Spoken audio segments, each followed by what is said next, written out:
Collections లో శ్రీరస్తు శుభమస్తు sale వైభవం Vaibhogam March 19 నుంచి ఏప్రిల్ 10 వరకు.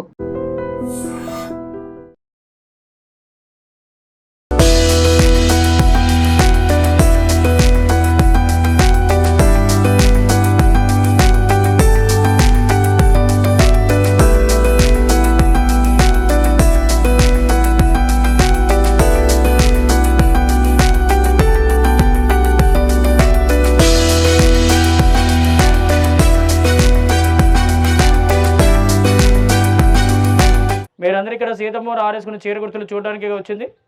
అయితే ఇక్కడ చీరలతో పాటు చూడాల్సిన గుర్తులు ఉంటాయి, తెలుసుకోవాల్సిన గుర్తులు ఉంటాయి. మీకు తెలియనివి ఈ రాతి మీద అక్కడక్కడ పేర్లు, నామాలు, అక్షరాలు ఉంటాయి. అందుకే మిమ్మల్ని వస్తారు మీరు నుంచోబెట్టేది. మరి ఎక్కడ ఏ గుర్తులు ఉన్నాయి అనేది మీరు చెప్పిన తర్వాత మీకు దారి చూపిస్తామో చక్కగా దారిలో వెళ్ళి దండం పెట్టుకోండి. ఈ రాతి మీద చివరి జెండా ఉన్న చోట సీతమ్మవారు ఆరేసుకున్న చీర గుర్తులు ఉంటాయి. ఈ అడవిలో అమ్మవారు కట్టుకున్నవి నార వస్త్రాలు కాబట్టి ఆ నార చీరని రాయి మీద ఆరేసిన చోట రాయి కూడా అలా 5 రంగులతో మారిపోయింది. ఆ చీర గుర్తులు చూడాలంటే ఇలా చుట్టూ వెనక నుంచి తిరిగి వెళ్తే మీకు క్లియర్గా 5 రంగులు కనిపిస్తాయి. ఇక్కడ ఈ మధ్యలో పూలు కనబడుతుంది కదా, పసుపు వేసి అక్కడ రాములు వారు సీతమ్మవారి అడవిలో కూర్చొని కాలక్షేపంగా వాళ్ళు ఆడుకున్నారంట. మరి వాళ్ళు ఏం ఆట ఆడుకునేవారు ఈ రాతి మీదకి వచ్చి అంటే వామడి గుంటలని ఆట ఆడుకునేవారు. అవి కూడా 7, 14 గుంటలు ఉండేవి, స్వయంగా రాములు వారు తయారు చేసుకునేవి. కానీ వాళ్ళు లేని సమయంలో ఒక మనుషుడు రాతి మీదకి వచ్చి నిజంగా ఇటువంటి అడవిలో సీతారాములు వారు తిరిగారుగా, ఈ రాతి మీద వాళ్ళు నివాసం చేశారా, అసలు ఇక్కడ వాళ్ళ గుర్తులు ఏమైనా ఉన్నాయా లేవని 10 గుంటలు పలగొట్టడం చేశాడంట. ఆనాడు వాళ్ళు నివాసం చేసిన ఈ ప్రదేశంలో ఆ మునీషుడు అనుమానం వచ్చి ఆ రాయి పలగొట్టడం వల్ల ఆయనే శాపగ్రస్తుడు ఎక్కడే చనిపోవడం జరిగిపోయింది. ఆయన వల్ల 10 పోయినాయి. ఇప్పుడు ఆయన దగ్గర ఇప్పుడు అక్కడ కేవలం 4 గుంటలే ఉంటాయి. ఆ 4 గుంటలు కూడా అక్కడ కనబడితే తాకి దండం పెట్టుకోండి. ఈ నల్ల కనబడుతుందా రాయి మధ్యలో మీకు ఏమన్నా? ఈ నలుపు చారిక రాములు వారి ఒంటి మీద నడుము కట్టుకుని భుజానికి వేసుకునే పై పంచది. ఆయన వేసుకునే ఉత్తరి అని రాయి మీద ఆరేస్తే ఆ చివరి నుంచి ఆ చివరి దాకా ఒకటే గీతలా కనిపిస్తుంది. ఇది 40 గజాల పొడవు ఉంటుంది. ఆ చివరికి లెక్క తాకి దండం పెట్టుకోండి. ఇక్కడ శూర్పణఖ అనే రాక్షసుని ఈ అడవిలో లక్ష్మణస్వామి ముక్కుచోలు కోసింది. ఆ వెనకుంటది రాళ్ళగుట్ట జెండాలు ఉన్న చోట. ఆ రాళ్ళగుట్ట కాడికి వెళ్ళాలంటే పాకలు లోపంచి వెళ్తారు. కానీ అక్కడికి వెళ్ళే ప్రతి ఒక్కరు ఎడం చేతి 3 రాళ్ళు వేస్తారు. అక్కడ మీకు చెప్పడం మనిషి ఉంటాడు. సీతారాముల వారికి వచ్చిన సమస్యలు మీకు మీ కుటుంబాలు ఎవరికి రాకూడదని మనసులో అనుకుని ఆ 3 రాళ్ళు గుట్ట మీద వేయండి. మరి మీరు అందరూ పనసాలు వెళ్ళారా లేకపోతే డైరెక్ట్గా వచ్చారా?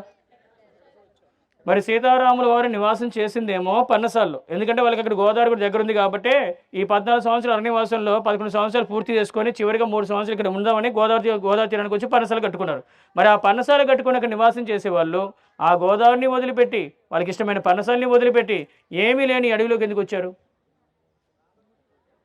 చెప్పండి? తెలుసా ఎవరికైనా?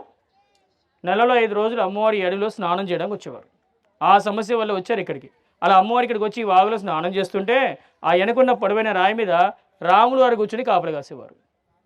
అది ఆయన కూర్చున్న సింహాసనం, అది కింద ఆయన పాదాలు కూడా ఉన్నాయి. ఆడికి వెళ్ళిన తర్వాత నీళ్ళలో చేతులు పెట్టకుండా నీళ్ళని ముట్టకుండా పాదాలని తాకి దండం పెట్టుకోండి. మరి సీతమ్మవారు ఇక్కడికి వచ్చి స్నానం చేసుకుని ఈ రాతి మీద చీరలు ఆరేసుకుని ఆ 5 రోజులు ఇక్కడే కాలక్షేపం చేసుకున్న తర్వాత చివరిగా 6వ రోజు ఇంటికి వెళ్ళేటప్పుడు ఏం తీసుకెళ్ళాలి? ఆడవాళ్ళకి ముఖ్యంగా ఉండాల్సింది కావాల్సింది పసుపు కుంకుమలు. ఎందుకంటే అది 5వ తరం కాబట్టి. మరి అమ్మవారు ఇక్కడ 5వ తరంతో వెళ్ళాలంటే మరి పసుపు కుంకుమలతో వెళ్ళాలి కదా. మరి ఆ రోజులు ఇక్కడ ఎవరు ఇచ్చేవాళ్ళు లేరు, తెచ్చేవాళ్ళు లేరు. మీకంటే ఇప్పుడు బయట బజార్లో షాపులు కొట్టలు దొరుకుతున్నాయి కాబట్టి మీరు కొనుక్కుంటున్నారు, పెట్టుకుంటున్నారు. మరి ఇక్కడ అమ్మవారికి ఎవరు ఇచ్చారు? ఆ సమయంలో ఇక్కడ సీతారాముల వారికి ఏం కావాలన్నా ఏం తెచ్చిపెట్టినా అది లక్ష్మణస్వామి తీసుకురావాలి. ఆ లక్ష్మణస్వామి ఏం చేశాడంటే ఇదే రాత్రి నిలబడి ఇటు తూర్పు దిశగా తలెత్తి చూస్తే తూర్పున 9 కిలోమీటర్ దూరంలో దట్టమైన దండకరణే ఉంది. ఆ అడవిలో కనిపించే కొండకి బాణం వేశాడు ఇక్కడ నిలబడి. ఆయన వేసిన ఒకే ఒక బాణానికి 70 అడుగుల కొండ అడ్డంగా బద్దలై ఆ కొండ పగిలి పసుపు కుంకుమరాలతో ఈ జల పుట్టుకొచ్చింది. అందుకే ఇక్కడ 365 రోజులు అలా ఎప్పుడు కనబడుతూనే ఉంటాయి నీళ్ళు.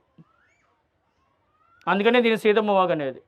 అలా అమ్మవారి నీళ్ళలో స్నానం చేసుకొని ఆ పసుపు కుంకుమరాలని ఆ చెట్టు కిందే రంగరించుకొని పొడి చేసుకొని బొట్టు పెట్టుకొని పూజ చేసుకుని అప్పుడు పన్నసాలకు వెళ్ళేవారు.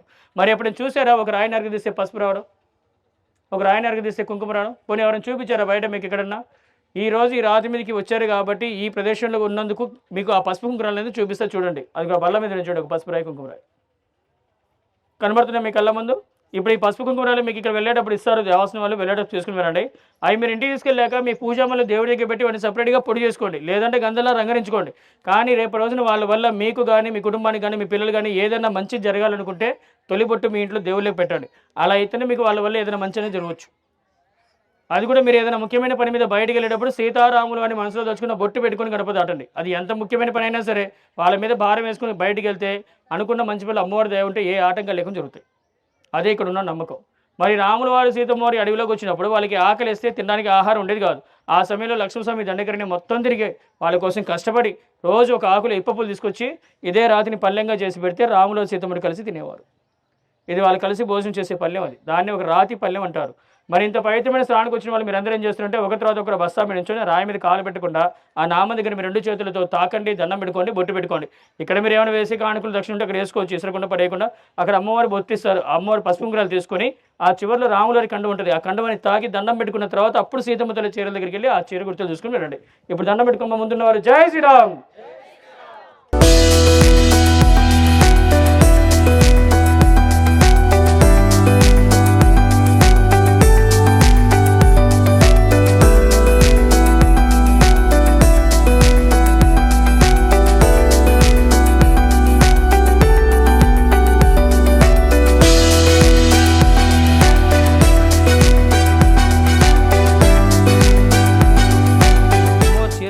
ఆర్ఎస్ఎన్ ప్లేస్ కాబట్టి భక్తులు దండం పెట్టుకోవాలని అక్కడ పూజ చేసి పెడతారు అనమాట.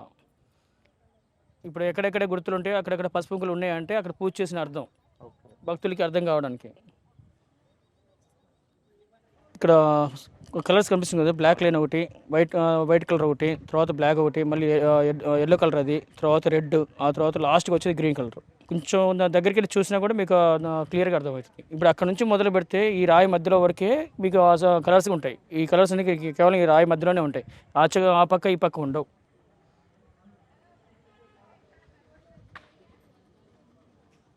ఇన్ని వామన గుంటలు అంటారు.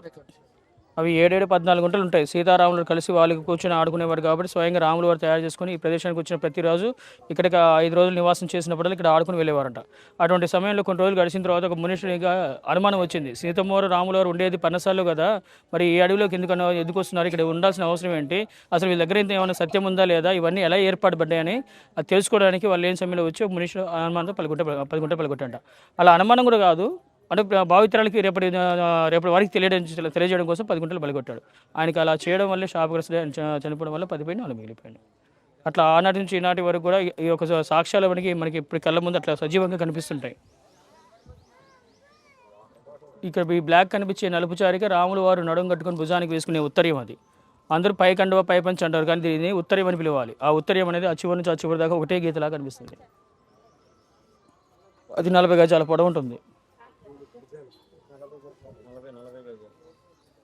22 అడుగుల ఆజానుభావులు కాబట్టి స్వామివారు 40 గజాల ఉత్తరీయాన్ని ధరించారు. ఇది రాములు వారు సీతమ్మవారి అరణ్యవాసంలో ఈ 5 రోజుల కాలం నివాసానికి వచ్చినప్పుడు వాళ్ళకి ఆహారం కూడా లక్ష్మీస్వామి దండకరణలో దొరికే పళ్ళు, పలహారాలు, ఇప్పు పూలు, కందమూలాలు తెచ్చి పెడితే అదే రాత్రిని ఒక పల్లెంలా చేసుకుని తినేవారు. అది వాళ్ళు కలిసి భోజనం చేసిన ప్లేట్ అనమాట. అది దాని ఒక పల్లెంలా భావించుకుంటారు. అందుకే భక్తులు పల్లెం యొక్క గొప్పతనాన్ని, దానికున్న ప్రత్యేకతను తెలుసుకున్న తర్వాత నమస్కరించుకొని వాళ్ళు కలిగింది ఏదో తోచింది ఏదో దేవుడికి కానుక సమర్పించిపోతారు.